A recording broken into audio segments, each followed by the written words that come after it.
You're listening to LanguageCaster.com's Football Language Podcast.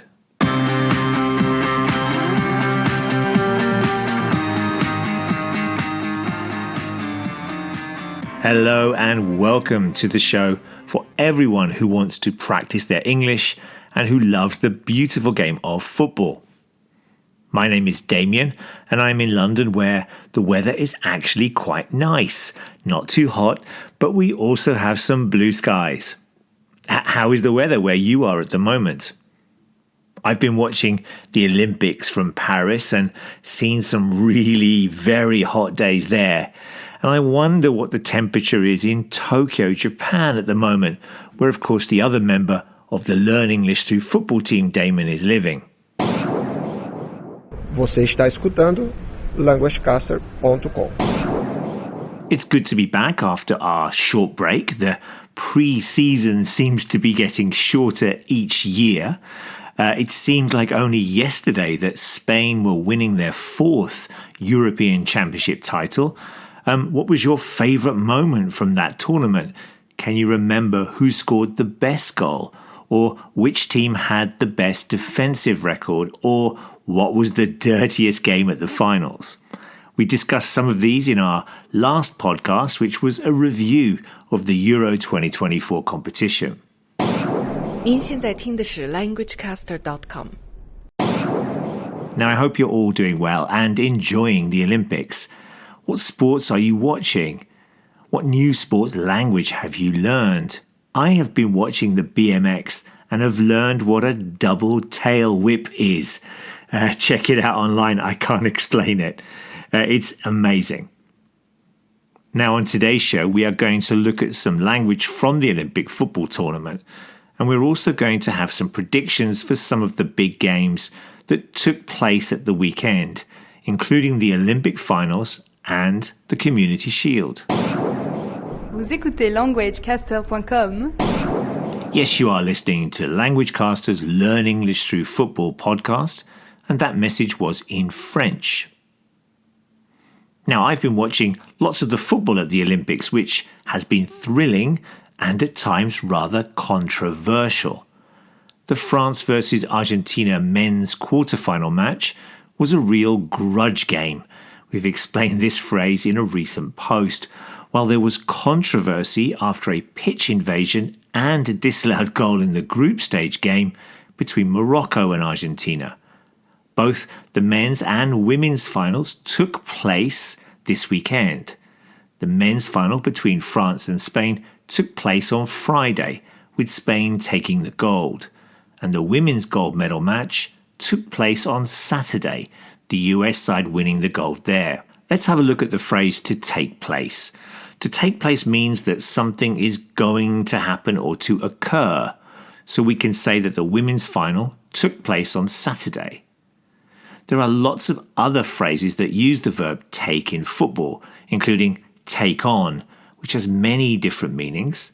But one of these means to play against another team, the same as to face.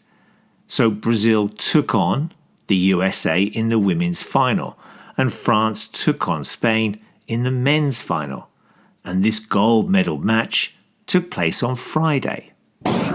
Hola a todos, estáis escuchando LanguageCaster.com. Yes, you are listening to the Learn English Through Football podcast from the LanguageCaster team, and that message, or stinger, was in Spanish. What an amazing summer of football the Spanish men's teams have had. They won the Euros in July and then followed it up with a gold at the Olympics. Let's take a look back at some of the good, the bad and the ugly from the Olympic football tournaments. But before we do, here's some vocabulary that will help you with your listening. Number 1, to be a big story. This means that the team have made the news. Number 2, their opening match. The first game that a team plays in a competition or tournament. Pitch invasion. When people other than the players and referee come onto the pitch, and sometimes this is dangerous and the referee has to take the players off and stop the game. To rout a team. This means to easily defeat another team by a big score or thrash them. Bronze medal game. This is the third and fourth place playoff match between the two losing semi-finalists. To boil over.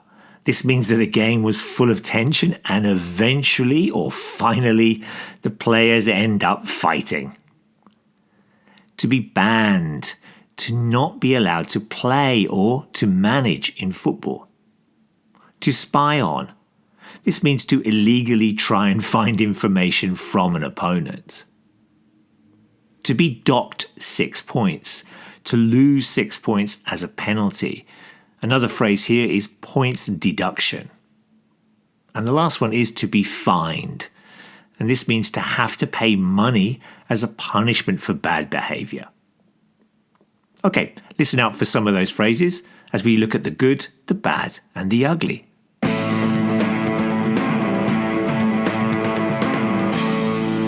As I have just said, it's been a great summer for Spain's men's teams after they won both the Euros and the Olympics.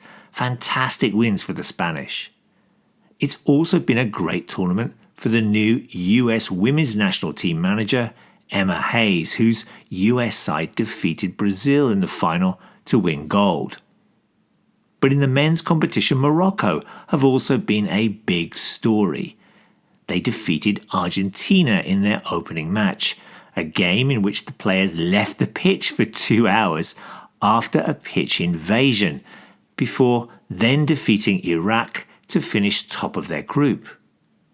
They then routed the USA 4-0 before unluckily losing out to Spain in the semi-final. They then thrashed Egypt 6-0 in the bronze medal game to take their first ever football Olympic medal. The bad. It has not been a good Olympic Games for the Spanish women's team, who were thrashed 5-2 in the semi-final against Brazil. This was a big shock as the 2023 World Cup winners were expected to also win Olympic gold. They then lost the bronze medal match against Germany and even missed a penalty in the last minute of injury time, which would have sent the game into extra time. The ugly. One of the main ideas behind the Olympic Games is that of fair play, but it seems that football sometimes forgets about this. We've already mentioned the pitch invasion in the Morocco versus Argentina game, 2 hours off the pitch, and then when the teams returned, the referee ruled out or disallowed an Argentinian equaliser because of VAR. The goal was the reason for the invasion, so Argentina felt very upset. Then there was the grudge match between Argentina and host France, when France won after a tension-filled game that eventually boiled over at the final whistle.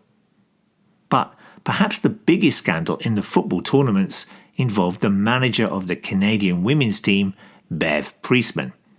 She was removed from her post. She was fired, along with 2 other coaches, after it was revealed that she had sent drones over the opposition's training camp in order to spy on them. It then turned out that she had done this before, which meant that not only was she suspended from football for a year, but Canada were docked 6 points. They lost 6 points from the group stage. They had a 6-point deduction, and they were heavily fined.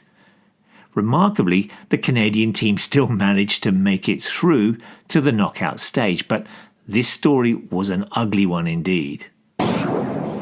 Bạn đang nghe languagecaster.com.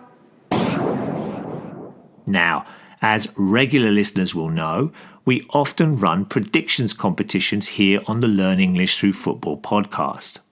We should congratulate again Fugesi, who won the recent European Championship tournament. Well done. So, we are going to bring the predictions back again for this season, but with a little difference. Both myself and Damon will continue to battle each other every week, and we'll be taking on a guest as well. So, if you'd like to participate as a guest predictor, then drop us a line and let us know your scores. Of course, you can play along at any time. Simply add a comment at the end of this post, or you can contact us on the forum. Remember, it's 3 points for a win and 1 point for the right result. Now, we are going to start the competition next week, but we thought it might be fun to do some predictions this week. And so we have 5 games from 5 different competitions. First up, we look at the 2 Olympic finals. Our guest this week is Tracy, who is a Lowestoft Town FC supporter. This is a non-league team in the east of England. And she thought that Spain would win the men's gold medal match 1-0. I also thought Spain would win 2-1, but although Spain did win gold after a dramatic 5-3 extra time win, it's Damon who scores a point, as he said it would finish 1-1 after 90 minutes. However, both Tracy and myself scored a point as we both predicted that the USA would win the women's gold medal match. They won 1-0 and we both scored a point each. The championship, that's the second tier in English football, also started this week, and we picked a game between newly promoted Portsmouth and favourites to go up to the Premier League, Leeds. The game finished in a 3-3 draw, which gave me a point as I had gone for a 1-1. No points for anyone though in the next game, which was the Community Shield match between last season's FA Cup winners Manchester United and Premier League winners Manchester City. No one predicted a 1-1 draw. And of course Man City won the trophy eventually on penalties. There is one game left, and this is the UEFA Super Cup match on Wednesday between Champions League winners Real Madrid and Europa League winners Atalanta. I've gone for a 2-0 Madrid win, while Damon has predicted a 1-0 win to the Spanish side. But Tracy has gone for a 2-1 win for Atalanta. Let's see how that game goes, and of course, let us know what you think the score will be. We'll start our predictions competition next week, and you can see the upcoming games in our forum. Merhaba beyler, ben Türkiye'den Mert. Şu anda Language Caster dinliyorsunuz. Sevgiler. Okay, if you have any questions or comments about any of the words and football language from today, or indeed any other football language, then drop us an email at admin@languagecaster.com. You can also find us on social media. Come along to our YouTube page, for example. We also have a football language forum where you can ask and answer any questions that you might have. And don't forget to subscribe to our football language podcasts. Właśnie słuchasz languagecaster.com. Right, that message was in Polish. And if you'd like to add your language to our show, then send on an audio to admin@languagecaster.com.